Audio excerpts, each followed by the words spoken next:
तो सोमवार के दिन है यानी 1 सितंबर और शेयर बाजार की जो शुरुआत है वो तूफानी तेजी के साथ हुई है क्योंकि ट्रंप टैरिफ का असर जो है भारतीय शेयर बाजार पर अब कम देखा जा रहा है, क्योंकि जो शुरुआती तेजी हुई है उसी से यही अंदाजा लगाया जा सकता है कि जो असर था टैरिफ का वो फिलहाल कम होता हुआ नजर आ रहा है। बॉम्बे स्टॉक एक्सचेंज के 30 शेयर्स वाले सेंसेक्स की अगर बात की जाए तो 350 अंक की उछाल के साथ ये खुला है। साथ ही नेशनल स्टॉक एक्सचेंज यानी एनएससी की अगर बात की जाए तो ये पिछले बंद की तुलना में 100 अंक से ज्यादा चढ़कर खुला है और अभी कारोबार कर रहा है। इसके अलावा शुरुआती कारोबार में इन्फोसिस, टेक महिंद्रा, टीसीएस जैसे कई शेयरों में तूफानी तेजी नजर आ रही है। 27 अगस्त को डोनाल्ड ट्रंप की तरफ से भारत पर रूसी तेल और हथियारों की खरीद के बाद जो है 25% एक्स्ट्रा टैरिफ लगाया गया था और उसके बाद से भारत पर कुल टैरिफ जो है 50% लगाया गया।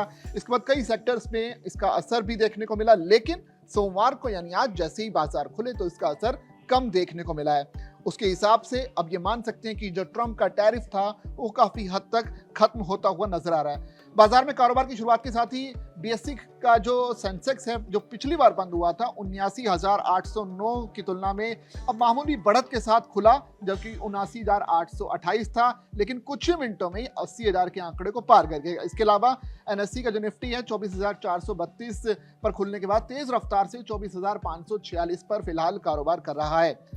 अगर 10 बड़े शेयर्स की बात की जाए जो इस दौरान तेजी में बहुत तेजी से उछले हैं तो उनकी अगर बात की जाए तो लार्ज कैप में सबसे पहले आपको बताऊं तो लार्ज कैप इन्फोसिस के जो शेयर है करीब 2% की तेजी के साथ आगे बढ़े हैं। इसके अलावा Tech Mahindra, Bajaj finance, Adani port और टीसीएस के शेयर में करीब 1.5% का उछाल देखने को मिला है। इसके अलावा मिड कैप कैटेगरी की अगर बात की जाए तो Olectra share 7%, CG power share करीब 4%, डिक्सन शेयर करीब 3% चढ़कर आगे बढ़े हैं। इसके अलावा स्मॉल कैप कैटेगरी में कुछ जो कंपनियां शामिल है उसमें एपीटेक शेयर करीब 8% और यात्रा शेयर में 6.5% का बढ़कर कारोबार फिलहाल कर रहे हैं। रिलायंस, मारुति समेत रेड जोन में ये शेयर शुरू हुए हैं कि रिलायंस का आपको याद ही होगा कि जो एजीएम हुई उसका नेगेटिव इंपैक्ट आज बाजार पर देखने को मिल रहा है, क्योंकि जिस तरह से इनकी जो शुरुआत ग्रीन जोन में हुई थी, लेकिन कुछ बड़ी कंपनियों में स्टॉक बाजार में तेजी के साथ रेड जोन में कारोबार करते हुए नजर आए हैं।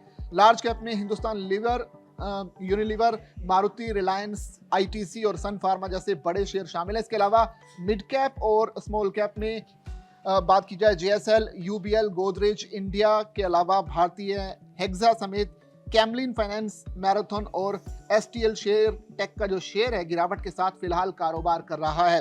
बहुत हद तक इस बात की संभावना थी कि जो रिलायंस की एजीएम हुई है उसका एक पॉजिटिव इंपैक्ट मार्केट पर पड़ेगा, लेकिन उनके खुद के शेयरों में अभी उतना ज्यादा उछाल देखने को नहीं मिला। देखते हैं कि आगे कारोबार कैसे करता है। आप बने रहिए जागरण बिजनेस के साथ।